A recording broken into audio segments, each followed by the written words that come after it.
আজকে অনেক দেরি হয়ে গেল ঘুম থেকে উঠতে। হ্যাঁ, এখনো রাত কেন? ব্যাপারটা কি? এখনো সূর্য ওঠে না কেন?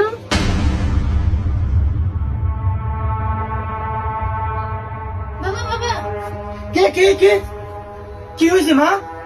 ও সকাল 10টা বেজে গেছে, এখনো সূর্য ওঠেনি। হ্যাঁ কি কস? লত দেহি। বাবা দেখো। হ্যাঁ সত্যি তো, তারা এখনই কোরআন শরীফটা খুলে বসতে হবে।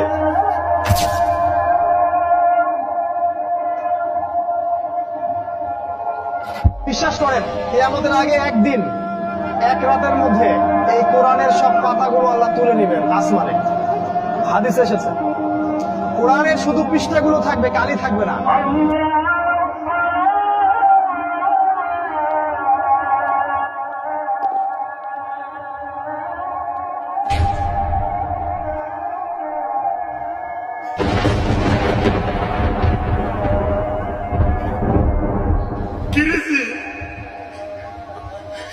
কোরআন শরীফের লেখা দিন বসে গেছে।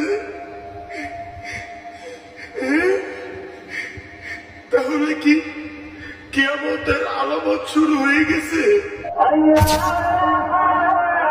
হে মানুষ, তোমাদের পালন করতে ভয় করো। নিশ্চয়ই কিয়ামতের প্রকম্পন এক ভয়ঙ্কর ব্যাপার। আজই হলো পৃথিবীর শেষ দিনে।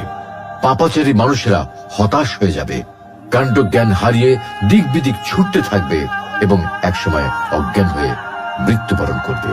আল্লাহ রাব্বুল আলামিন আমাদের সকলকে পৃথিবীর শেষ দিনের ভয়াবহতা থেকে